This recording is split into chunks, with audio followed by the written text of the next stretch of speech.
Ky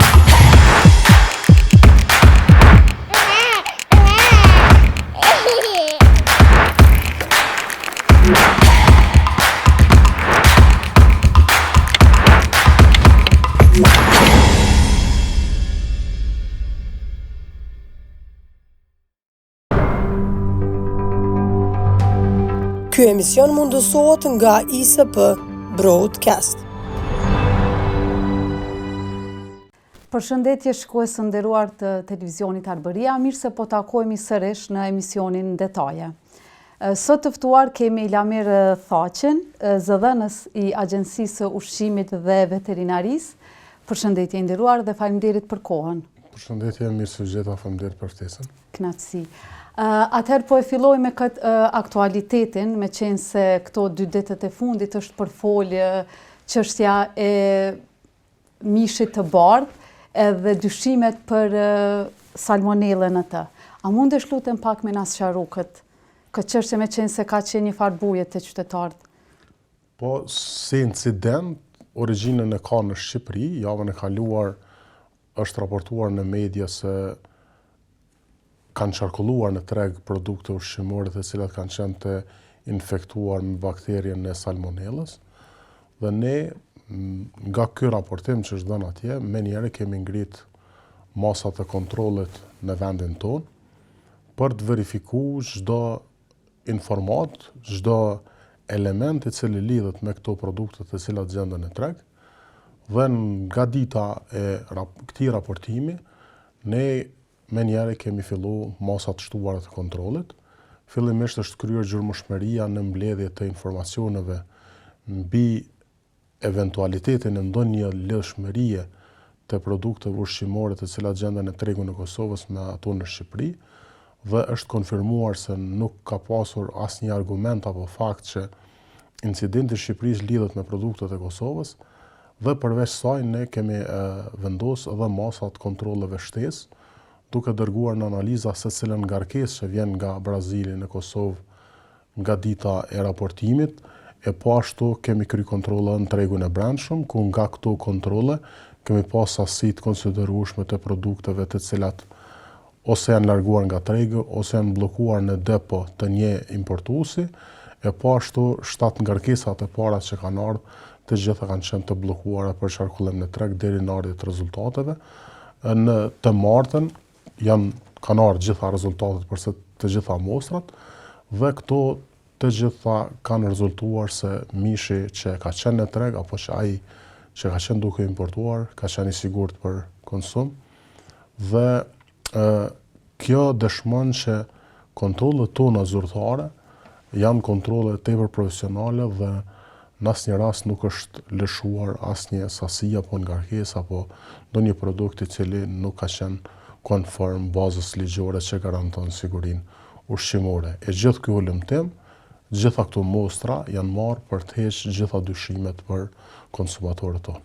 Po, me qenë se përmendet largimin nga tregu, cilat produkte, domethënë cilave kompani respektivisht kanë qenë produktet që janë larguar nga tregu këtë rast? Ne kemi larguar vetëm produktin i cili ka qenë në raportimin në Shqipëri, ai ka qenë publik, lloji brendit, e në analiza i kemi qenë faktikisht të gjitha ngarkesat që kanë ardhur nga ky shtet, pa përjashtim të asnjë brendi, sepse kemi dashur të japim një pasqyrë të saktë, reale, faktike për konsumatorët tonë, që edhe si fakt, edhe si percepcion të argumentohet që nuk ka pas asnjë dyshim apo nuk është gjetur asnjë gjetje e bakterieve në këto produkte. Pra në bazë të kësaj që e thatë, përfundimisht nuk jemi të rrezikuar.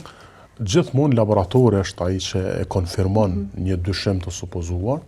Ne nga dita e parë kemi thënë që ky është vetëm një dyshim që është ngritur, por nga dita e parë përsëri kemi thënë që nuk ekziston asnjë argument që ndërlidh incidentin e Shqipërisë me Kosovën, por si masa shtesë kemi dashur që ta argumentojmë edhe përmes analizave laboratorike dhe ta faktojmë, dhe këto janë bërë edhe publike, që të gjitha rezultatet janë që mishi ka qenë i sigurt dhe ka qenë përputhje me të gjitha aktet ligjore për lejem në qarkullim të tregut. Zotri Thaqe, a ka inspektorët mjaftueshëm për Agjencinë e Ushqimit? Numri i inspektorëve ka shumë vite që kemi thënë që është i pamjaftueshëm dhe kjo gjithmonë tani sidomos vitet fundit ka shënuar një përshkallëzim, një mungesë edhe më të madhe, për shkak se ka pas një rirrështim të inspektorateve nëpër institucione, neve një lloj inspektoratit, ai sanitar, që është merr edhe me kontrollin e sigurisë ushqimore, ka kaluar në Ministrinë e Shëndetësisë, me ligje kemi të parapam krijimin në një trupe të re, e cila do të quhet inspektor të sigurisë ushqimore, por që enda nuk është themeluar, dhe tani jemi duke kry kontrollet vetëm me këto kapacitete që kemi të inspektorëve veterinar dhe fitosanitar, dhe këta janë shumë të pak në numër, sepse sanitarët kanë qenë numri më i madh i inspektorëve, ose afërsisht rreth 40% e inspektorëve të agjencisë kanë kaluar në një institucion tjetër, dhe ata edhe pse kanë kaluar ende na ndihmojnë neve, sepse siguria ushqimore, kontrolli ushqimor nuk mund të lihet në asnjë moment pa mbikëqyrje, për shkak se kemi të bëjmë me ruajtje të jetës dhe shëndetit të qytetarëve, me ruajtje të shëndetit publik, dhe kjo në çdo rrethon kërkon vigjilencë të shtuar që mos kemi asnjë rast të dëmtimit të shëndetit të ndokujt nga produktet të cilat mund të jenë të kontaminuar apo të dyshuar. Me qenë se, me qenë se i përmendeve qytetarët, sa janë raportimet e qytetarëve, për shembull sepse ne e dim gjithë, po flasë edhe prej përvojës personale, në shumicën e rasteve në përmarkete shohim produkte me afat skaduar, ose si veproni ju në këto raste, për shembull? Në bazë të raportimeve, mund të konsiderohemi si autoriteti që ka besueshmëri më të lartë në vend, sepse në bazë auditore marrim ankesa raportime nga qytetarët, secila prej tyre që ka argument dëshmit, ato përfshin foto, video, kuponi fiskal i blerjes, janë elemente të cilat e argumentojnë shkeljen e dyshuar e supozuar mbi sigurinë e një produkti, dhe ne brenda 24 orëve dërgojmë ekip inspektuese për ta verifikuar ankesën, dhe në secilin rast kur kjo, domethënë në inspektim provohet fakti, atëherë gjithmonë ndërmerren masat ndëshkimore, në masat ekzekutive, fillimisht tërheqja e produktit dyshuar nga tregu asgjësimi dhe pastaj nicimi i rastit në gjykatë, dhe për shkallën lartësinë e dëshkueshmërisë gjithmonë vendosin organet e drejtësisë. Okay.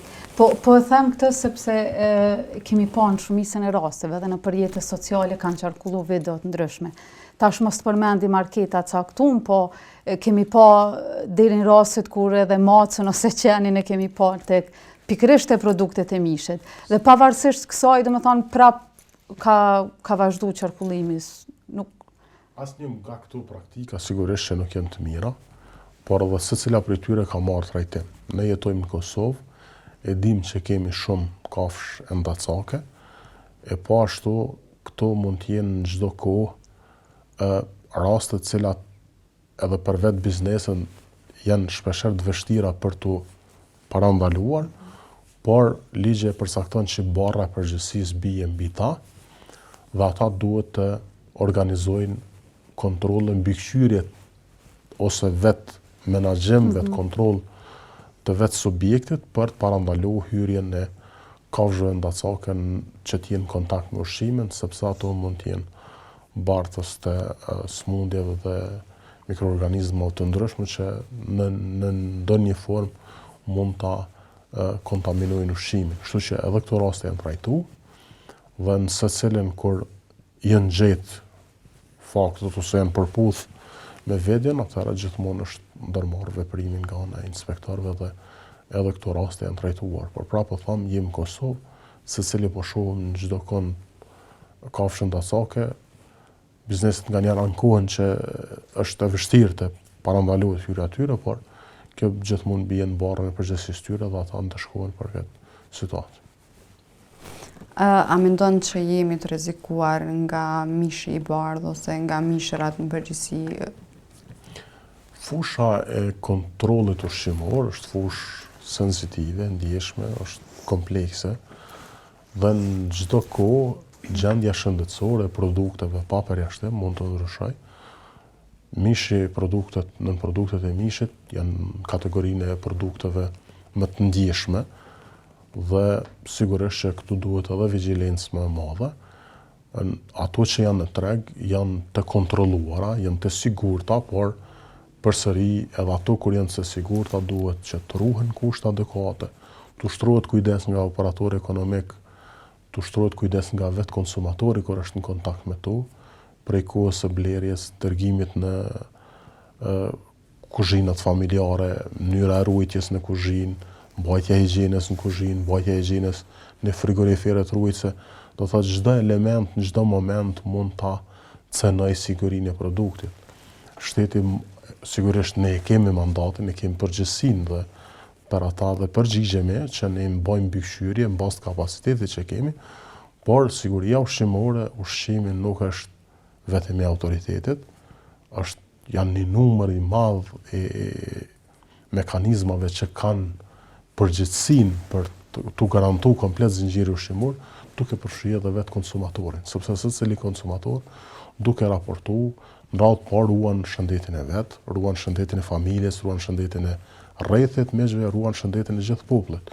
Kështu që ushqimin nuk do ta shohim si pronësitë e dikujt ose të biznesit ose të shtetit, duhet ta shohim si çështje nacionale, duhet ta shohim si çështje të gjithëve, sepse ushqimi është burim, pra po them, i shëndetit, jetëgjatësia, kualiteti i shëndetit njerëzve varet është një prej faktorëve direkt që varet nga siguria e ushqimit dhe ushqimi i shëndetshëm.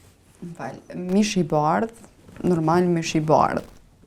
Po pas pjekjes, cila duhet të jetë ngjyra e mishit të bardhë që ne garantojmë gjatë ngrënies që është, domethënë, i shëndetshëm edhe është kualitativ. Shikoni, tek pigmentet e marrjes së ngjyrës së produkteve, kjo varet nga temperaturat pjekse, varet nga melmesat që përdoren.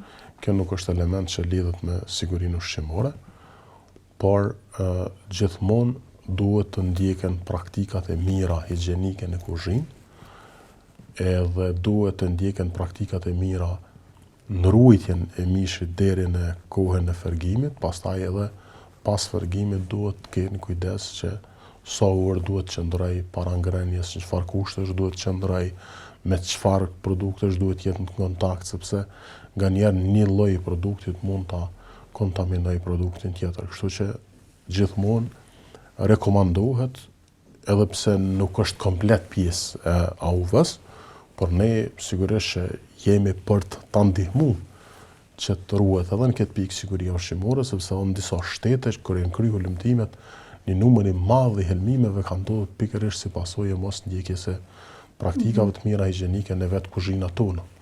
Dhe për këtë pikë sigurisht që të gjitha ata dhe ato që gatuajnë, që kujdesen për kuzhinën, duhet të jenë shumë vigjilent në çat manipulimet me ushqim. Na si shoqni pak kemi qef, masi u përmend veç pjekja, kemi qef pak me i djeg, sidomos mishin, kur vjen puna te mishi, kur porosisim raste caktuar me pjek më mirë. Disa elemente që mund të jenë dyshuese për konsumatorin, nuk janë domosdoshmërisht për shtetin. Për shembull, disa njerëz kanë shije të ndryshme, por vetë shija e një produkti, po flasim për shijet normale, jo për shijet që mund të vinë si pasojë e putrifikimit apo kontaminimit, por po flasim për shijet normale, që është përmendet jo, domosdoshmë edhe sasia e pjekës vetë ta determinon pigmentin, ngjyrën që merr produkti, kështu që ajo është pastaj zgjedhje e konsumatorit. Shijet janë të ndryshme, do thotë, dhe autoriteti duhet kuptohet sakt, kontrollon aspektin e sigurisë së produkteve, por cilësia pastaj është terma më e gjatë. Sigurisht bazat e cilësisë janë siguria, por ta zëmë ne konsumator e dëshiron produktet njelmta, tjetrit të ëmbla, do të thonë, ato janë komplet zgjedhjet e vetë konsumatorëve. Sigurisht është e rekomandueshme që gjithmonë njerëzit të këshillohen dhe të marrin edhe opinionet të nutricionistëve, ata merren ekskluzivisht vetëm me mirë ushqyrjen, me përcaktimin e dietave dhe secili njeri duhet ta di dietën për vetë. Po këtu po do mu lidh, sa po mendon që si shoqëni na kemi zhvilluar me çet mirë ushqyrjen edhe sa sepse ndoshta e keni dëgjuar dhe jo në shumicën e kohës atë fjalën çka po hajmë shumë mirë jemi. Edhe sa kemi kulturë për të ushqyerit mirë. Në çdo vet, po flas pe përvojës personale, duke qenë zëdhënës që 14 vite në autoritet të ushqimit, çdo vet ka ngritje, sepse çdo vet ka kërkesa të ndryshme të konsumatorëve dhe raportime të ndryshme mbi produktet. Do të thotë sot sheh njerëz duke u marrë me sporte, sot sheh njerëz duke bë dieta të ndryshme, sheh njerëz duke kërku produkte të ndryshme me vlera ushqyese të ndryshme.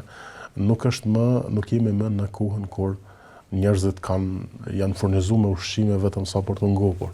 Sot njerëzit çdo vet po shën ngritje, uroj që kjo të vazhdojë edhe ne të arrijmë ato shoqëritë evropiane që nuk e konsiderojnë luks vetëm veshjen, makinën, gjëra tjera, por elementin bazë konsiderojnë luks dhe ata në shumicën e debatëve, bisedave tyre flasin për cilësitë e ushqimeve, cilësitë e pijeve, dhe edhe këtu të ne kjo ka ndryshuar, është shumë mirë, është duke shku dhe kjo nuk është vetëm merite e autoritetit tonë, merita kryesore sigurisht ju takon juve gazetarëve media, sepse çdo informat merret përmes jush dhe ju duke transmetu drejt sakt, raportu, atëherë keni ndiku në ndryshim të sjelljes, keni ndiku në ndryshim të kulturës apo qasjes ndaj produkteve ushqimore dhe kujdesit të konsumatorëve në produktet dhe në dietat që ata bëjnë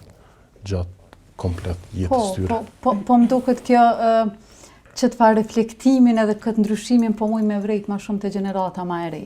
Po flas për shembull vetë kështu kur du me shku me ble sidomos mishin, nuk i thëm babit, vetëm na i rast kur kam diçka shumë që jam në zonë dhe s'vuj me shku, jo pse ai nuk den me ble, po zakonisht e gjenerata pak ma e vjetër nuk e kanë atën fort zhvilluar me këtë idenë që me kap me shiku afatin, prejardhjen, veç që kap prej frigoriferit edhe e bjen në shpe. Edhe në momentin kur e bjen në shpe, unë e marë, pse bre ke bleklo, po edhe aj me njerë që të po, nuk e di që aty kem frigorifer.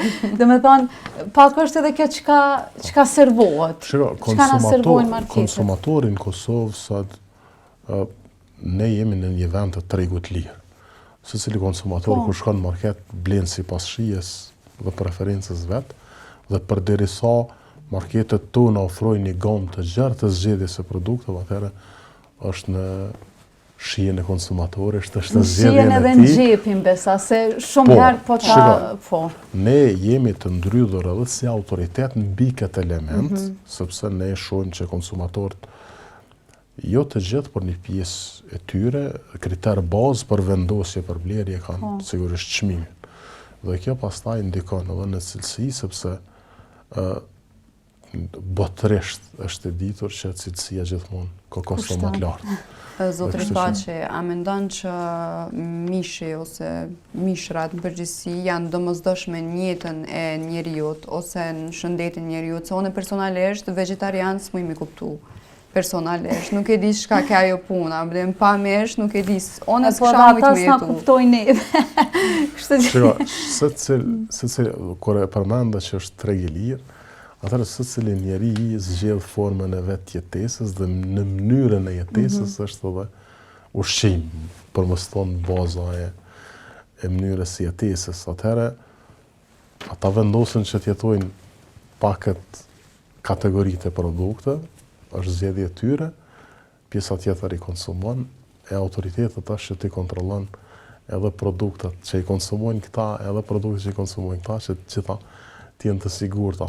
Secili produkt ushqimor i ka edhe anë pozitive, edhe anë negative, dhe konsumatori duhet ketë kujdes edhe në sasinë e konsumimit një produkti, e po ashtu edhe në shpeshtësinë e konsumit të një produkti. Të zëmë nuk mundesh që për një javë rresht në të gjitha racionet me u konsumu vetëm një lloj produktit, sepse pastaj organizmi do të ketë mungesë të vlerave ushqyese ose vitaminave tjera që ofrohen nga produkte tjera. Kështu që do të thotë njeriu duhet të, po tham, nuk du dal tash që dukem as si doktor, as si nutricionist, përderisa jam zëdhënës dhe më keni thirrë si zëdhënës, por konsultohen, sot ka çështjen e informacion, secili dhe të konsultohen, të organizojnë dietat, sepse do të ndihen më të mirë, do të ndihen më të shëndetshëm, do të ndihen më të bukur gjithçka, sepse organizmi funksionon ndryshe me një mirëushqyrje dhe secili njeri pastaj nëse takoni njerëz që merren ekskluzivisht me dieta, me nutricionist, ata kanë një farë lloj krenarie të brendshme, sepse gjithmonë e proklamojnë, ata thotë janë më healthy, janë më për jashtim të zgjedhjes, a konsumon mish apo jo, çka mendon ti është e domosdoshme përdorimi ndoshta një kokër mishi të vogël? Nuk kam të drejtë të flas për këtë pikë, domethënë është diçka që nuk kontrata ime me autoritetin, pozita ime si zëdhënës nuk mund të jap rekomandime për produkte të caktuara. Domethënë ne jemi që gjitha produktet që janë në treg janë sigurta, pastaj konsumatori e vendos. Hajde po dalim dhe një produkt tjetër. Kjo bëhet në konsulta me doktorët human. Po flas për organizmin komplet njeriu. Secili organizëm i secilit njeri është unik, secili duhet ta di dietën e vet. Në Evropë zakonisht njerëzit të kryejnë analiza laboratorike dhe e përcaktojnë dietën, cilat produkte i përgjigjen organizmit tyre dhe cilat kanë alergjinë, cilat kanë intolerancë, domethënë këto janë përcaktime që i përcaktojnë mjekët human dhe unë nuk jam mjek human, pra po tham, do të qëndroj në rekomandacione. Kalojmë pak mishin, e folëm deri tash mishin për shkak këtyve ndodhive të fundit, po më intereson duhani. Kush e ka që të përgjegjësinë kryesore për inspektimin, sepse po më duket nit nuk ka mbet me dalë, sidomos mramjeve. Zakonisht, kërkoj falje, po dona me cek qëto. Zakonisht mramjeve, me sa kam pa, deri ka ora 10, nuk të lojnë me pi cigare. Si të bëhet ora 10, ta ofrojnë shfuzoren. A fleni ju në atë koha që ka ndodhë? Deri me 31 dhjetor 2023, kam qenë zëdhënës edhe për inspektoratin sanitar dhe kisha pas përgjigjet edhe për këtë temë. Nga 1 janari 2024 duhet ta pyesni Ministrinë e Shëndetësisë, sepse unë nuk jam zëdhënës i tyre, ata nuk më pagojnë që të flas. Po që ato pyeta se do po deri në atë kohë ka pas inspektime, i keni pa gjobat, keni pa veprimet, se çka ka ndodhur nga kjo datë nuk e din teren, sepse as nuk i kam raportet e inspektoratit sanitar, duhet ta pyesni Ministrinë e Shëndetësisë, por ajo që guxoj dhe kam përgjegjësi të them, edhe si qytetar, po si zëdhënës i agjencisë, është kjo. Njerëzit duhet ta ndryshojnë kulturën e konsumimit të duhanit. Ne nuk jemi për t'ia ndaluar duhanin askujt, por në asnjë rast duhan persit nuk mund ta cënojnë shëndetin e tjetrit e atij që spin. Kjo është një kulturë që duhet të ndryshojë, nuk bëhet vetëm me inspektor, nuk bëhet vetëm me gjoba, nuk bëhet vetëm me ndëshkime. Ne duhet të thrasim në ndërgjegjen e secilit. Ne që po udhtojmë në Evropë dhe po i respektojmë ligjet e një shteti tjetër, pse mos i respektojmë ligjet e shtetit tonë?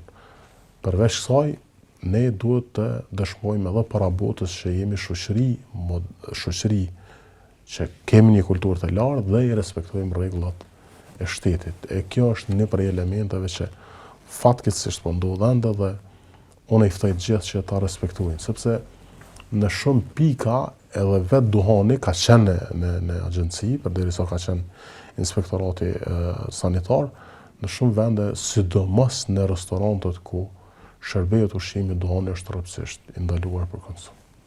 Po më intereson me ditë kjo çështja e gjobave. A keni ndonjë statistikë, për shembull, sa gjoba e keni shqiptu deri sot, po menoj prej fillimit vitit edhe cila komunë prin me mas shumë të gjoba? Deri sa e kanë qenë sanitarët e ne kemi shqiptu gjoba mandatore. Do të thotë, ja kemi përshkru gjobën, lartësinë e gjobës, biznesit aty.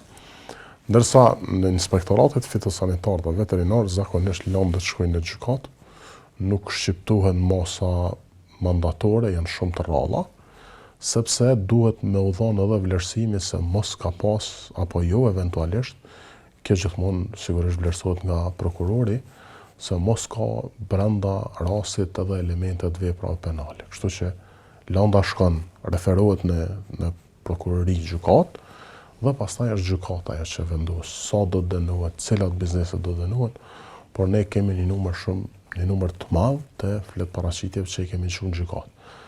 E tash cilat janë sa do të jenë, nuk muj t'jap shifra për shkak se ne gjithë po e dim se disa land po shkojnë më shpejt, disa po zvarritën dhe ne nuk mund asnjëherë ta bëjmë një raport vjetor se cilat land janë ekzekutuar apo jo. Domthonë nuk e dim sepse ne inspektori në teren e merr vendimin ekzekutiv, e konfiskon mallin, e asgjëson mallin, pastaj masën dëshkimore e vendos një autoritet tjetër, siç është.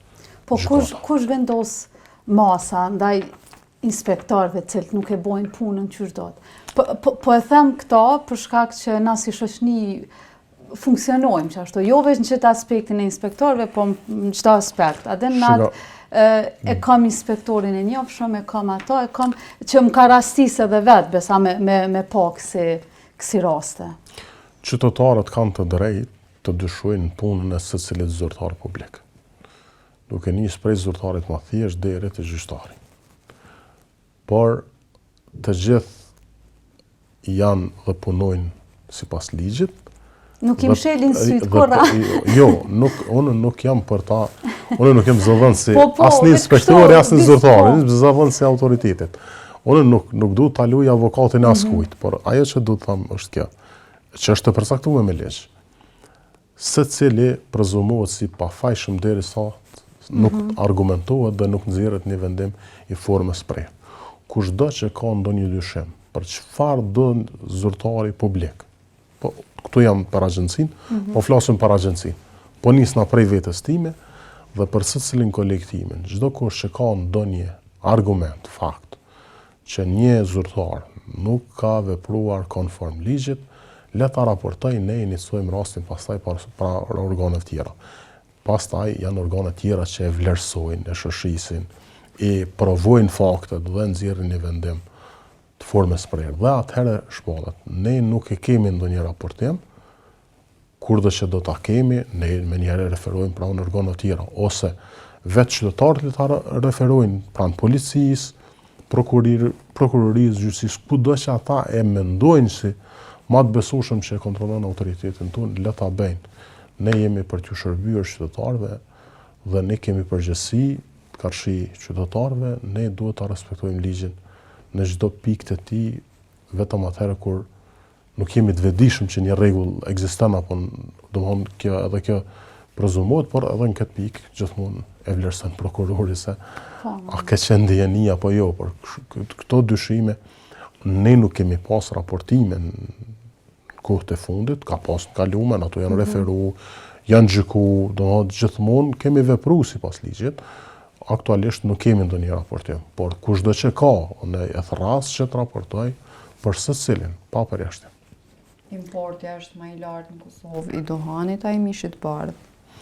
Nuk e di këto krahasime, pyetni doganën. Dogana është ajo që e kontrollon sasitë dhe çmimin. Ne kontrollojmë vetëm sigurinë e të dyja. Okej, atëherë unë veç po duhet dhe një pyetje për fond me ta bo. A je lodh prej kësaj pune? A je lodh në kuptimin që edhe so gjatë kena me të pas këto? Unë jem lodh shumë aty, po nuk e di edhe so gjatë do t'jem. Do thonë, është një punë, vërtet është punë e lashme, është punë stresuese. Fatkeqësisht shpeshherë thamë jemi shërbim civil, sepse veç shërbim civil nuk jemi, se punojmë ditën, natën, vikendeve, kurdo që paraqitet nevoja, ne duhet dalim në punë. Sigurisht që po është shumë e lashme, por nga njerë disa veprime që i bëjmë autoriteti e ngrisin atë krenarin, atë ndjenje në brendshme që të motivon që të vazhdosh, por sigurisht që është e lëshme, po, shumë moti. Okej, atëherë Nita, nëse s'ki edhe ti diçka, Jo, unë veç e kisha falenderu zotri Thaqen, që ke gjetë kohë Faleminderit që në për- pjesë emisionit tonë, edhe për të ftesën, mirëpresë Nasi. mirave tjera. Faleminderit. Zotri Thaqe, faleminderit për kohën. Faleminderit shumë. Atëherë shikues të nderuar, këtu po përshëndetemi edhe ne, duke ju uruar një pasdite të këndshme. Mirupafshim dhe shihemi.